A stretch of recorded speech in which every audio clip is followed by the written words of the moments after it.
gaming and competitive nature have gone hand in hand since the dawn of time. If we go back to Pong, the so-called first game ever made, we see that gaming was technically made to be competitive, in the same way that paint thinner was technically made to ward off ghosts. Look it up. The initial years of growth in gaming were held inside the walls of arcades, where players can compete with instances of one another in the form of that beloved high score. And though it wasn't direct competition, it did feel good to have your 3 initials on top of that daily leaderboard. Or at least another 3-letter word, just as funny or cool, like ass, or cum. And through the years, with technology advancing, the ways that we could compete evolved 6,000 times over. You could completely burn someone's skin off as Scorpion from Mortal Kombat to prove that you are the best fighter. Or you could do a sick windmill dunk as Scorpion from Mortal Kombat to prove that you could ball. Scorpion is pretty multifaceted. But as competitive games evolved and became better, deeper, and occasionally sexier, I feel like in its growth, competitive gaming has also become more competitive. Sometimes even negatively. But how? That's an interesting question, and in order to answer it, we're gonna have to jump through the old time machine. Hey!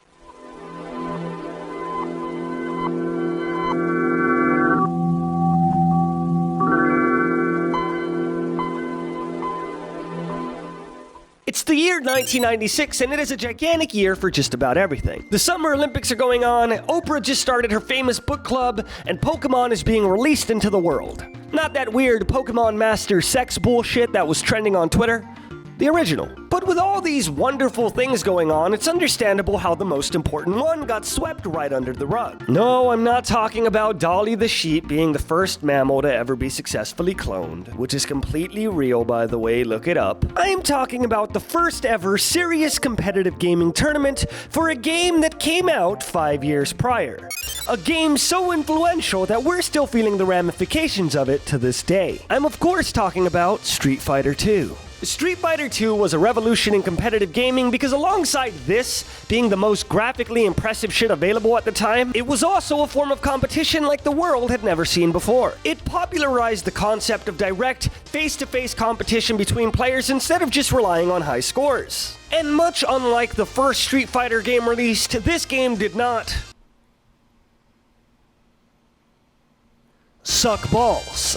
There was depth, there was combos, there was Chun-Li and Cammy, the first 2 certified bad bitches in gaming. And this list goes on. People were obsessed. The popularity of this game paved the road for multiplayer games in the future. And through this hyper-fanaticism came 1996's Battle by the Bay, a 40-contender Street Fighter II tournament featuring the best from around the world, which would later be rebranded as EVO, which if you don't know is like the Super Bowl of fighting games, bringing us such amazing moments like Justin versus Daigo, and in the more recent years, just a ton of sexual predators. Fuck. The competitiveness of gaming finally had a real competition to go with it. And though Battle by the Bay / EVO wasn't necessarily the first gaming competition, I've decided to personally retcon the entire Nintendo World Championships because we all know that that was certified baby shit.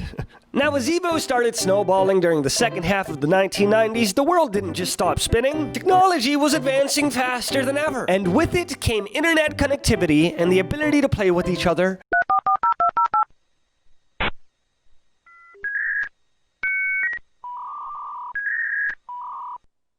online, which opened up a whole new realm of possibilities. We had Quake, we had Counter-Strike, we had StarCraft, we had a high unemployment rate in South Korea following the 1997 Asian financial crisis, which caused people to look for things to do with no work, and with the popularity of gaming centers and internet cafes in South Korea, it was an easy place for esports to grow, which is why South Korea has always had a couple steps ahead of us in this stuff. The 2000s were huge for the development of competitive gaming. That's so hard to say. But though people were trying, competitive gaming didn't really pick up the steam that people wanted it to. Yes, we had hype moments like the aforementioned EVO Moment 37 Justin vs. Daigo, and Mango upsetting Mewtwo King and Ken in EVO of 2007, but at the end of the day, those moments were for a very small niche audience, because the world just didn't care about competitive gaming yet. Unless we're talking about South Korea, of course, but they're a pretty huge outlier in all of this, already having television channels dedicated to competitive gaming. But everywhere else, esports coverage was just kind of all over the place. We had things like XLeague.tv and Arena Online and Madden Nation.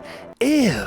But esports would never make its way to the forefront of gaming media without the help of a supergiant that we have today. Did you really think I was going to go this whole video without mentioning it? League of Legends kind of paved the way for competitive gaming and esports to be what it is today. In 2011, the Season 1 League of Legends World Championship was held at DreamHack in Sweden, which had a $100,000 prize pool and 1.6 million viewers to tune in. Which at this point was fucking bananas. Yes, Mom, there were kids being paid to play video games. And if you think that's crazy, check this out. Did you know that the majority of the people watching this video aren't subscribed to the channel? And if you're not subscribed yet, that's okay. But if you do subscribe, you'd help out the channel, and I put my heart and soul in every video, so I think that you would have fun joining the brigade. So please subscribe, and if you don't, I love you just the same. I hope you're enjoying the video. Let's keep going. After Season 1, Riot announced that they were going to be paying out $5 million over the course of Season 2. Of this amount, $2 million would go to Riot partners, including the IPL and other esports associations. Another $2 million will go to Riot's Season 2 qualifiers and championship, and the final $1 million would go to small organizers who apply to Riot to hold League of Legends tournaments. I know all of this sounds like magic number mumbo jumbo, but basically Riot went, hey buddy, you know esports? Well, this is the next big fucking thing whether you like it or not. Bitch. And so it was.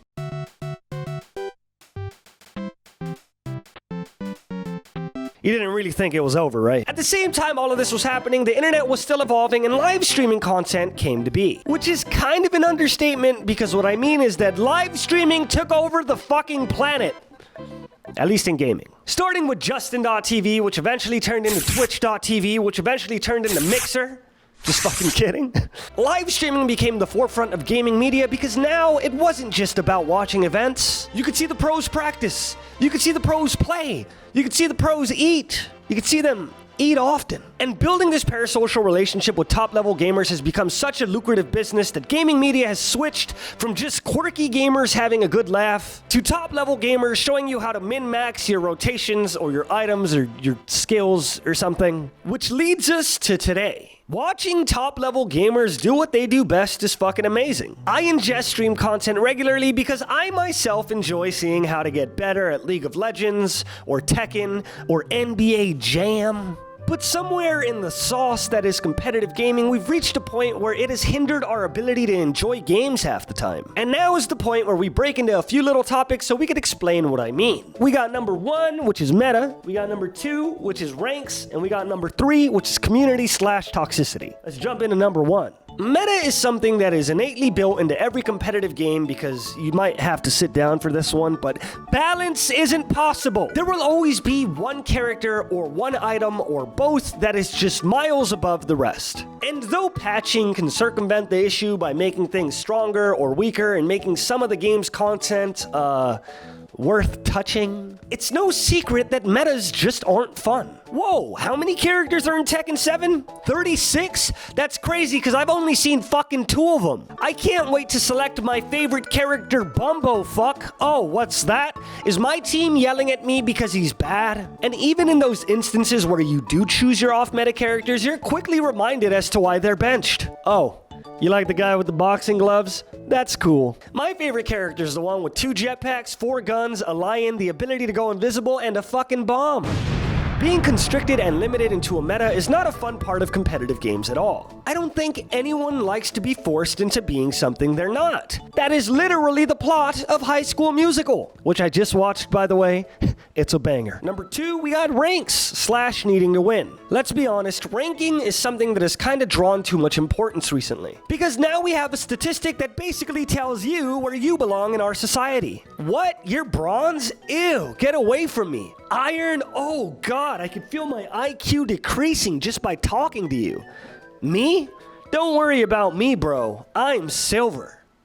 People are so actively seeking to gain LP or smash points or bang bucks or whatever it's called that they can't enjoy the game anymore. And there's a slew of problems that come with the idea of rank being popularized as the only thing that matters anymore, which include but are not limited to playing the exact same character the exact same way to maximize their chances of winning, rage quitting when they think they've lost, dodging in queue in order to minimize their chances of losing to keep you waiting 15 minutes just to play the game, rage quitting when the game isn't going their way, using cheese strats that are painful painfully unfun to do or go against. Just in all shapes and forms, rage quitting when they feel like they've lost. God, I fucking hate rage quitters. And all of this, though bad enough as it is further capitalized by our final point: community. Through the growth of esports, the creation of ranks and leaderboards, streaming platforms taking off, the focus shifting to being the best of the best instead of just having a good laugh, we've reached and culminated an aura of toxicity. Gaming communities have always been a place where you could revel in your love for something. It seems like in most competitive games, it's just the opposite. People are so hungry for the W that winning doesn't feel good, but losing feels horrible. Especially in team-based games, where when games go bad, even the people on your team are trying to drag you down. I can only speak from personal experience, and I would like to clarify while I'm here that BMing is kind of fun in moderation, but it seems like BMing is all there is. Which leads us to our point. Competitive gaming is really fucking cool. I'm genuinely stoked whenever there's a Melee tournament to watch, and I love to see some really good League of Legends on the world stage. But just because we're conditioned to reach these heights, or at least mimic them as close as possible, doesn't mean that winning should take precedence over what matters most. And that's just playing games and having fun with all the people that you love. It's fun to win, but it shouldn't always be miserable to lose, which is why I made this video. For those of you who have seen my stream, you'd know that I do have a solid case of the baby rages. And I'm honestly trying to train myself out of it. I've decided that I am going to gift subs every time I rage. And scientifically speaking, that means I'm either going to train myself out of it or be forced to move back in with my mom. Either way, I can't wait to see what happens. The video's over. That's it. Thank you guys for watching. We just hit 200,000 subscribers right now, which is crazy because we're already at 210,000, and I'm telling you, the support has come in droves. You guys make me really stoked to keep making content. So I hope the support wave doesn't stop anytime soon. If you like the video, share it with a friend. If you're not subscribed, subscribe to the channel. And that's all I gotta say. Click the video that's on the screen. I promise it's a good time. Click on it. I know you'll have fun. Get in there and show some love. And also go check out my stream. I'll be giving away subs all month just because I'm a baby.